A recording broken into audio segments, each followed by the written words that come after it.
Namaskar friends, welcome to Sunspirations 9. I am Sunil Thakkar. In a historic move, Parliament passed the Constitution 128th Amendment Bill, commonly referred to as the Women's Reservation Bill, which provides 33% reservation for women in the Lok Sabha, state legislative assemblies and the National Capital Territory of Delhi.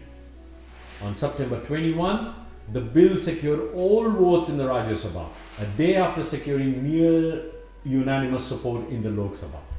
It will now require the President's assent to become law. The passage of the bill marks a turning point in the Indian electoral democracy, which has long debated greater participation of women in political decision making.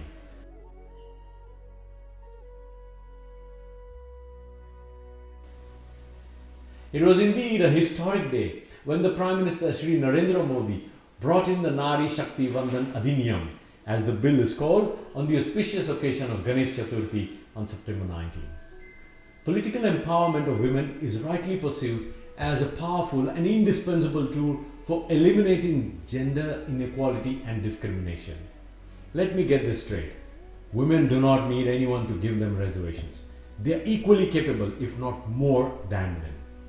This bill is correcting a social inequality passed on over centuries of oppression by invaders over our once mighty Bharat. History, culture and tradition all point to India being the only one to not only respect women but also to worship them in many forms. Our tradition dates back a long way, where we worship women in the form of Saraswati, Lakshmi and Parvati, where Saraswati represents purity of true knowledge, Lakshmi signifies generosity through prosperity, and Parvati manifests pure devotion. All this got lost during the various invasions and colonialism of India for centuries. This bill only corrects the wrong done over those centuries. As I said earlier, this is not a favor to them. Women presently make up for nearly half of India's 95 crore registered voters, but comprise only 15% of lawmakers in Parliament and 10% in the state assemblies. Reservation for women in panchayats and municipalities have already been implemented since 1992. The second woman Prime Minister in the world was from India, even before any Western, the so-called developed countries, had one. In fact, even as of today, the largest democratic country in the world, the US, has failed to elect a female as the head of its state. Women will finally have a right to decide what is right for them. Way before women even came into the areas of so-called male workforce, they were accountants, chefs, chauffeurs, nutritionists, counselors, interior designers and therapists. They knew how to budget, cook and make balanced, healthy meals for the family, drive children around, listen to and be able to advise the right course of action where required, made a home out of a house and always lent a listening ear to whoever needed it. Women today are already making a mark in various fields across the board, be it medicine, research, science, business, corporate world, sports, IT, education and other notable fields. The Nari Shakti Vandan Adhiniyam can potentially only be enacted by 2029 after the census, following a delimitation process.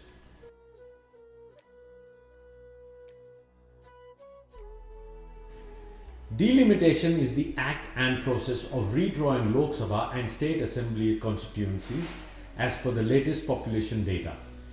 Delimitation is seen as a necessary prerequisite for the women reservation to be implemented, since it cannot be arbitrarily decided which 1/3 of the seats will be reserved for women candidates. The Delimitation Commission is to be led by the retired Supreme Court judge, with the Chief Election Commissioner as an ex officio member and MP and MLAs from all parties as associate members. This will not only instill public trust in the process, but will also protect the final delimitation order from further judicial challenge. Since the delimitation was frozen after the census of 2001 until 2026, the next delimitation exercise could be conducted after the census in the year 2026. The citizens of India would like to thank the lawmakers of this country who passed this historic bill. It resonates with India's vision of women-led development. Thank you and Jai Hind.